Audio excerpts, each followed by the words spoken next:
Saudara-saudara sekalian, apabila kita merenung, berpikir dengan jernih, maka kita akan mengambil suatu kesimpulan bahwa Allah Subhanahu wa Ta'ala memerintahkan kepada kita untuk lebih memperhatikan kehidupan akhirat kita. Kenapa demikian, saudara-saudara sekalian? Karena apabila kita melihat keadaan di kehidupan dunia ini, maka tidak ada orang yang menemukan kepuasan abadi. Tidak ada orang yang memperoleh kenikmatan yang sempurna. Semuanya bersifat sementara dan semuanya akan hancur atau semuanya akan lenyap pada saatnya. Kita lihat orang-orang yang memiliki pangkat, memiliki jabatan, memiliki kedudukan yang tinggi, memiliki harta yang banyak. Mereka pun semuanya akan meninggalkan kemewahan tersebut, pangkat dan jabatan tersebut, untuk menuju ke suatu tempat, yaitu akhirat, di mana mereka akan mempertanggungjawabkan apa-apa yang mereka lakukan di dunia. Demikian pula kita semua sebagai manusia juga demikian. Ini membuktikan, saudara-saudara sekalian, bahwa Allah Subhanahu wa Ta'ala memang mengarahkan kita menuju ke kampung yang abadi, yaitu akhirat. Jadi tidak ada alasan bagi kita untuk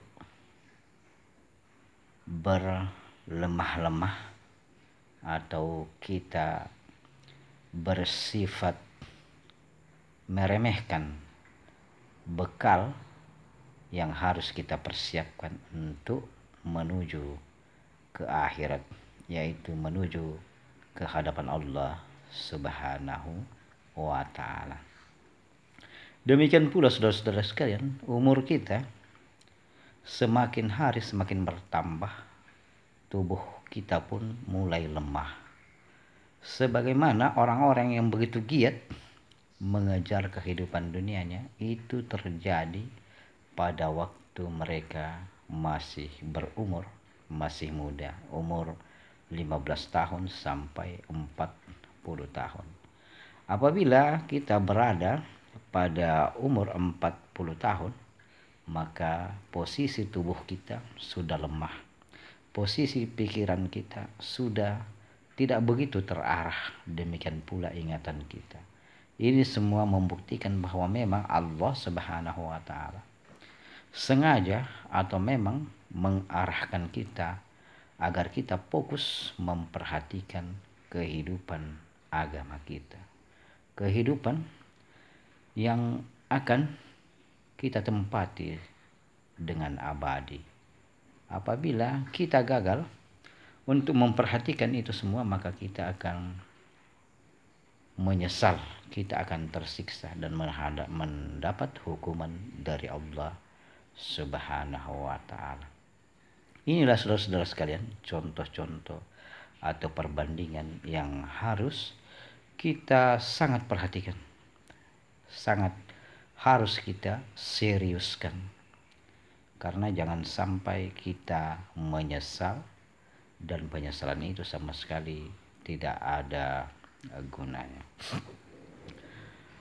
Maka dari itu, saudara-saudara sekalian, banyak sekali contoh-contoh yang apabila kita ingin berpikir, kita ingin merenung, kita ingin mengkaji diri kita, bahwa memang tidak ada kehidupan yang abadi, tidak ada kehidupan yang sempurna selain kehidupan di akhirat.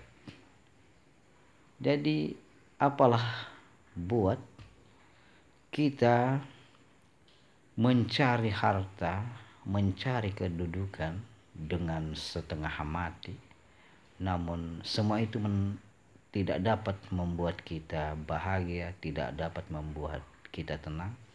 Malah dia yang akan menghantui kita, dia yang akan memerintah kita sehingga kita semakin tersiksa. Padahal ada suatu pekerjaan, ada suatu amalan yang membuat kita tenang di dunia dan membuat kita bahagia kelak, yaitu amalan yang diperintahkan oleh Allah Subhanahu wa taala dan diajarkan atau diwariskan oleh Rasulullah Shallallahu alaihi wasallam kepada kita umatnya. Namun apabila kita lihat perkembangan sekarang, saudara-saudara sekalian, orang-orang sudah terlena dengan kehidupan dunia. Mereka memilih suatu kehidupan yang sesaat dan menyanyiakan kehidupan yang kekal dan abadi. Tapi itu semua mungkin karena mereka mengikuti kemauan hawa nafsunya, dan itu sama sekali tidak boleh kita ikuti. Dan Allah Subhanahu wa taala tegaskan bahwa orang yang beriman itu adalah manusia pilihan dan jumlahnya sedikit, karena mereka yang tidak berani membunuh hawa nafsunya kepada keduniaan, maka mereka tidak mungkin akan bisa lolos dari cobaan-cobaan tersebut. Maka mulai hari ini saudara-saudara sekalian, kita harus mulai melangkah setahap demi setahap, melangkah dengan pasti bahwa kita harus mulai, bahwa agama itu harus memang kita fokuskan. Karena begini saja kita terus tidur, makan, bekerja, dan seterusnya, maka kita akan menghadap ke hadirat Allah Subhanahu wa taala. Jadi kalau kita tidak membuat waktu-waktu tersebut bermanfaat, maka akan merugilah kita. Demikianlah saudara-saudara sekalian pertemuan kita hari ini. Mudah-mudahan renungan ini dapat menjadi pemacu atau semacam dongkrak untuk kita lebih semangat, untuk kita lebih berhati-hati, memfokuskan diri, memilih jalan yang dibentangkan oleh Allah Subhanahu wa taala dan Rasulullah Shallallahu alaihi wasallam, yaitu agama Islam, agama yang akan membimbing kita menuju ke surganya Allah Subhanahu wa taala. Amin amin amin ya rabbal alamin.